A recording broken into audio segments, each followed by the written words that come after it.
All right, ladies and gentlemen, since I am gone today from class, here is going to be your major objective. Your major objective today is going to be to wrap up our looking at the Electoral College, okay? So the first thing is under the classwork that I want you to accomplish is I would like you to make sure that you have completed document A, B, C, D, E, and F so far.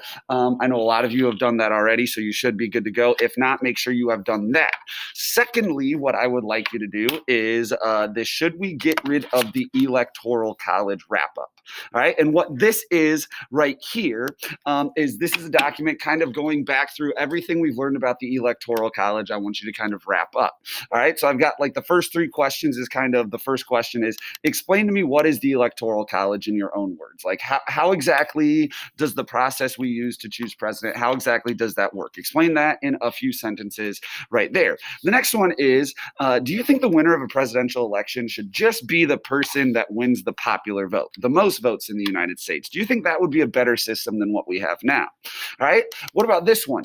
What about should the winner of an election simply be the person that wins the most states? So we have 50 states in the United States. Let's say every single state is worth 1 point. What you do is, like Iowa, for example, you add up whichever candidate gets the most votes in the state of Iowa wins 1 point for Iowa, and then we do that for all 50 states. Should that be the winner of the election? And then last but not least, what I have here is this. Overall, do you think the Electoral College system is the right system for the United States to determine the winner of a presidential election? So I want you to just go explain why or why not, what your thoughts are there. Then what I want you to do, and this is the most important part, is I want you to give me 3 pieces of evidence, all right, from any of the sources we looked at in class, all right, that support your stance. So for example, let's say that I'm going to say, yes, I actually think the Electoral College, what we need to do is maybe I think that we need to do just straight popular vote. All right. What I would say here is, all right, I would type in something to the effect of, yes, we should get rid of the Electoral College. All right.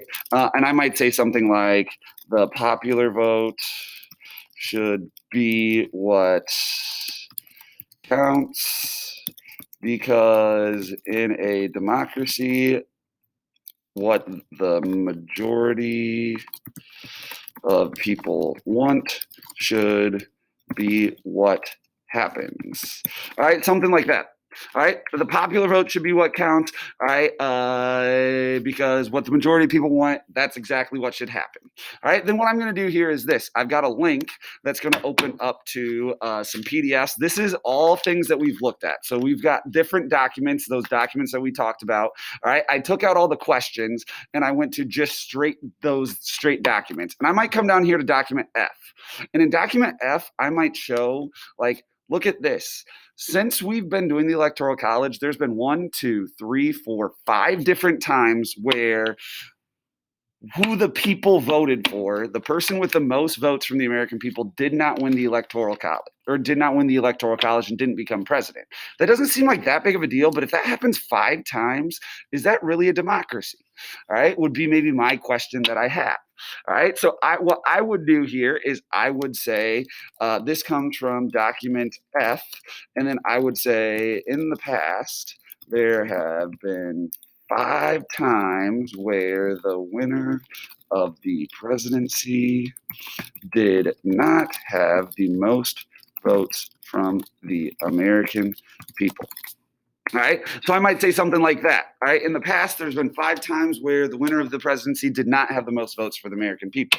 And I think that that kind of supports my idea that we should get rid of the Electoral College. All right, so with that, I just came up with that off the top of my head, ladies and gentlemen. I just used that as an example. That's not even necessarily my stance that I have. You can take whatever stance you want. You do not need to say, I'm not looking for right or wrong answers, or whether or not you're saying, yes, we should get rid of the Electoral College, or no, we should not get rid of the Electoral College. That is perfectly fine. That is up to you, okay? But that is the process that I want you to take right there. So other than that, ladies and gentlemen, I'm going to go ahead and I'm going to stop talking and I'm going to let you all get to work. Thanks.